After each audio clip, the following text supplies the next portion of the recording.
Précédemment, dans Beau Jeune Monstre.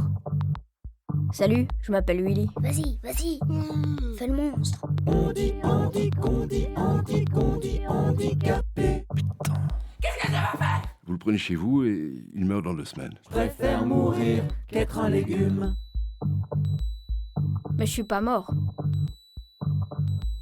Vous verrez.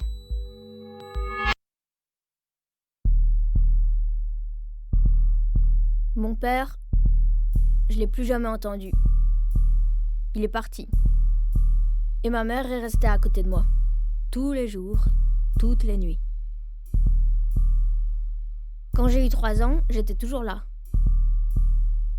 Et comme je mourrais plus, les médecins m'ont changé de case. De survivant, je suis passé à IMC. Infirme, moteur, cérébral. Beau Jeune Monstre. I'm gonna float like a butterfly and sting like a bee. Réalisation Sébastien Schmitz, Florent Barra. George can't hit what his hands can't see.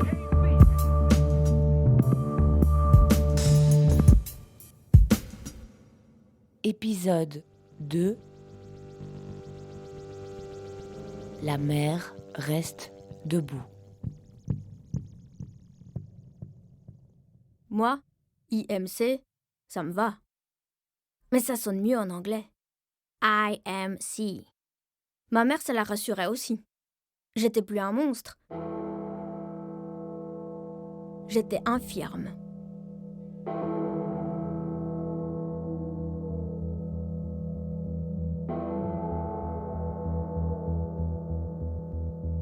Alors, on a commencé à sortir. Et j'ai compris pourquoi elle préférait rester à l'intérieur. C'est une honte, oh le beau, c'est une honte, c'est affreux, c'est une honte, oh le beau, c'est une honte, c'est un monstre, c'est une honte, le beau, c'est une honte, c'est affreux, c'est une honte, oh le beau, c'est une mère, source de tendresse, fais-moi sentir ta grande tristesse pour que je pleure avec toi. Pourtant, en me voyant, ils devaient se dire que eux, ça allait. Qu'il y avait toujours pire que soi dans la vie.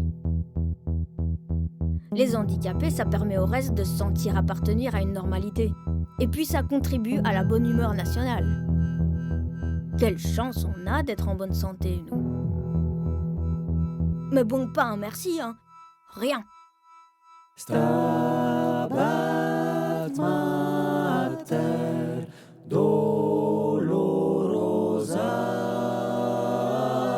dum pendebat filius iuxta cruce lacrimosa.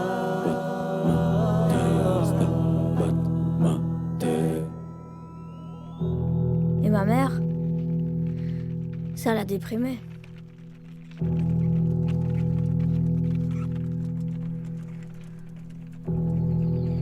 Du coup, on sortait surtout pour aller à l'église, qui est juste à côté.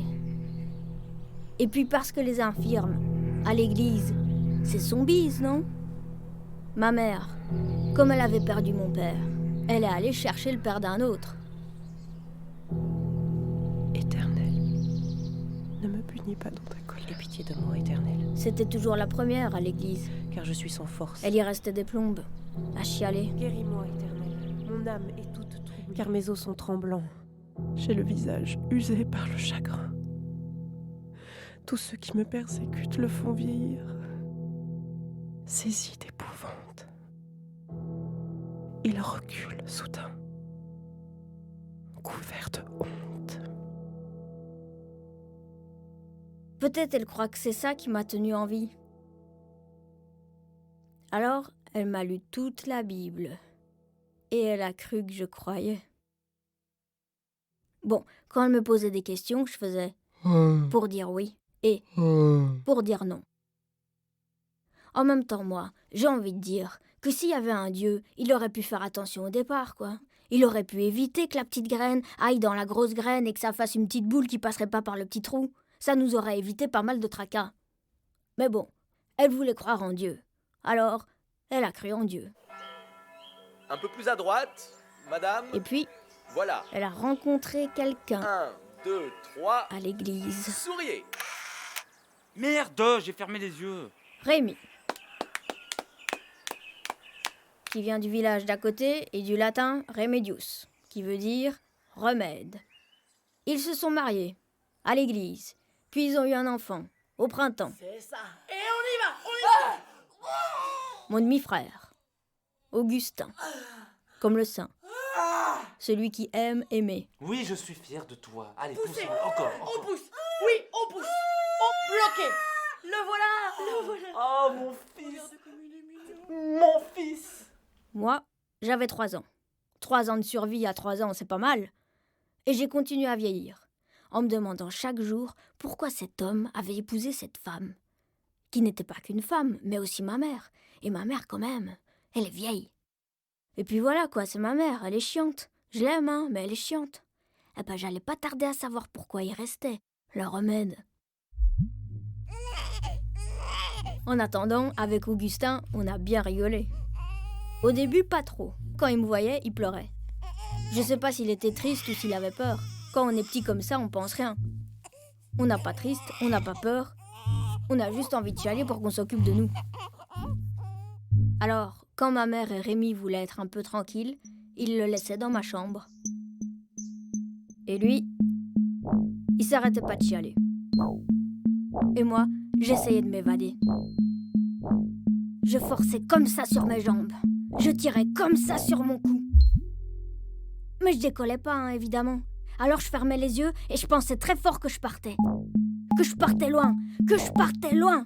Et quand je fermais les yeux,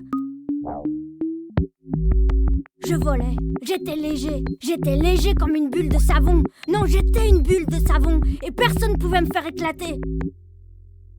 Parce que j'avais survécu, moi. J'avais survécu alors que je devais mourir. Et maintenant, j'étais immortelle. Je mourrai jamais. Je mourrai jamais. Je suis immortelle. Qu'est-ce qui se passe ici, bon sang? T'arrêtes de faire le monstre, toi. Tu vois bien que tu fais peur à Augustin.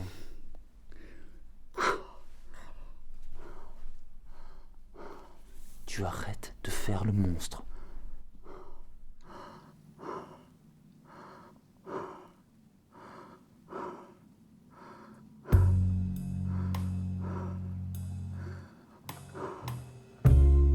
Alors j'atterrissais et me retrouvais seule.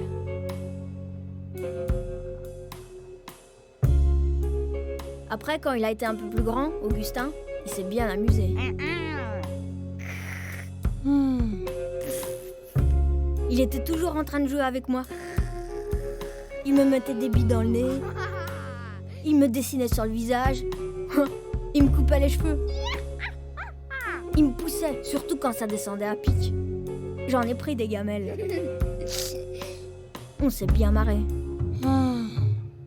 C'est dommage qu'il a fallu qu'il vieillisse et devienne un peu con. Mais ça lui passera.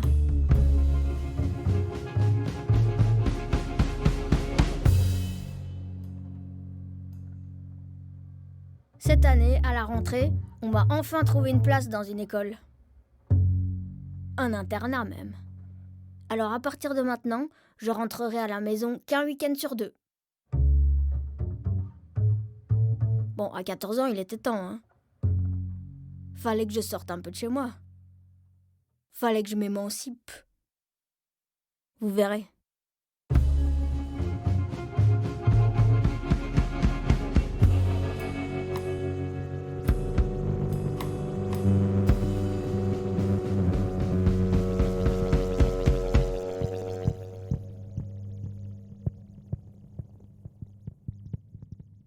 À suivre.